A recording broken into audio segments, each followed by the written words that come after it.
దానియేలు గ్రంథం 6వ అధ్యాయం. తన రాజ్యమంతటి పైన అధిపతులుగా ఉండుటకై 120 మంది అధిపతులను నియమించుటకు దర్యావేషునకు ఇష్టమైన వారి పైన ముగ్గురిని ప్రధానులుగా నియమించారు. ఆ ముగ్గురిలో దానియేలు ముఖ్యుడు. రాజునకు నష్టం కలగకుండానట్లు ఆ అధిపతులు తప్పకుండా వీరికి లెక్కలు ఒప్పజెప్పవలని ఆజ్ఞ ఇచ్చెను.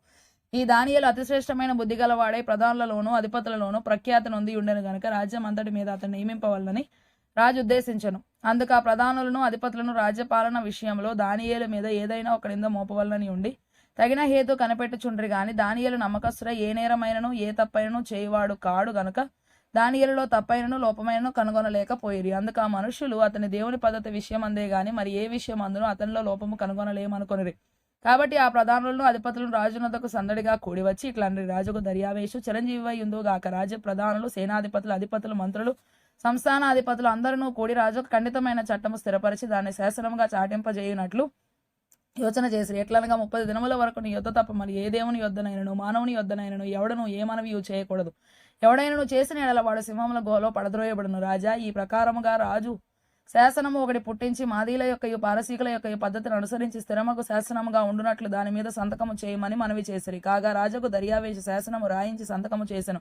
ఇటు శాసనము సంతకము చేయబడినని దానియేలు తెలుసుకొనును. అతడు తన ఇంటికి వెళ్లి యథాప్రకారముగా అనుదినం ముమ్మారు మోకాళ్ళుని తన ఇంటి పైగది కిటికీలు యెరూషలేము తట్టునకు తెరవబడి ఉండగా తన దేవునికి ప్రార్థన చేయించు ఆయనను స్తుతించుచు వచ్చెను.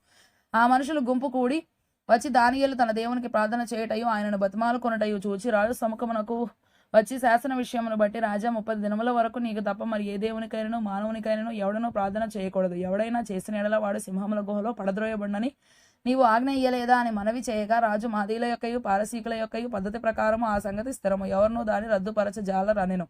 అందుకు వారు చెరపట్టబడిన యూదులలోను నా దానియేలు నిన్నే గాని నీవు పుట్టించిన శాసనమునే గాని లక్ష్య పెట్టక అనుదినము ముమ్మారు ప్రార్థన చేయించు వచ్చుచున్నాడన్రి. రాజు ఈ మాట విని బహుగా వ్యాకులపడి దానియేలును రక్షింపవలని తన మనసు దృఢము చేసుకుని సూర్యుడు అస్తమించే వరకు అతను విడిపించుటకు ప్రయత్నము చేసెను.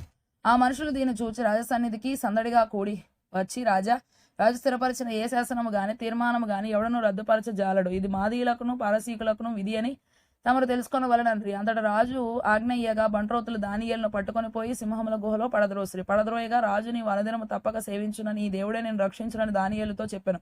వారు ఒక రాయి తీసుకొని వచ్చి ఆ గుహ ద్వారమున వేసి దాన్ని మూసిరి. మరియు దానియేలును గూర్చి రాజు యొక్క తీర్మానం మారునేమోయని రాజు ముద్రను అతని అధికారుల ముద్రను వేసి దాన్ని ముద్రించిరి. అందరూ రాజు తన నగరునకు వెళ్లి ఆ రాత్రి అంత ఉపవాసం ఉండి నాట్య వాయిద్యములను జరగనీయలేదు. అతనికి నిద్ర పట్టకపోయాను. తెల్లవారుజామున రాజు వేగిరమే లేచి సింహముల గుహ దగ్గరకు త్వరపడిపోయాను. అతడు గో దగ్గరకు రాగానే దుఃఖ స్వరముతో దానియేలును పిలిచి, జీవము గల దేవుని సేవకుడవైన దానియేలు, నిత్యము నీవు సేవించున్న నీ దేవుడు నేను రక్షింపగలిగినా అని అతనిని అడిగాను. అందుకు దానియేలు, రాజు చిరకాలము జీవించునుగాక, నేను నా దేవుని దృష్టికి నిర్దోషినిగా కనబడితిని గనుక ఆయన తన దూతను పంపించి సింహములు నాకు ఏ హానియు చేయకుండా వాటి నోళ్లు మూయించెను. రాజా, నీ దృష్టికి నేను నేరము చేసిన వాడను కాను గదా అనెను.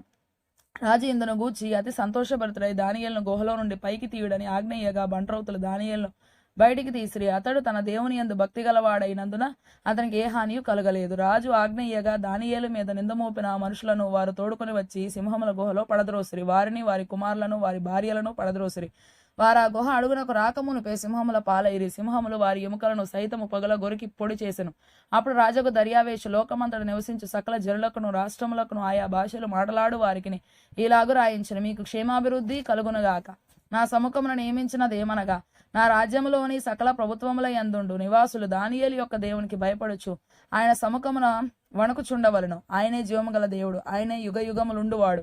ఆయన రాజ్యము నాశనము కానేరదు, ఆయన ఆధిపత్యము తుద మట్టునకుండును. ఆయన విడిపించువాడును రక్షించువాడునై ఉండి పరమందును భూమి మీదను సూచక క్రియలను ఆశ్చర్య కార్యములను చేయువాడు. ఆయనే సింహముల నోట నుండి ఈ దానియేలును రక్షించెను అని రాయించెను. ఈ దానియేలు దర్యావేషు ప్రభుత్వ కాలమందును పారసీకుడు కోరెషు ప్రభుత్వ కాలమందును వర్ధిల్లెను.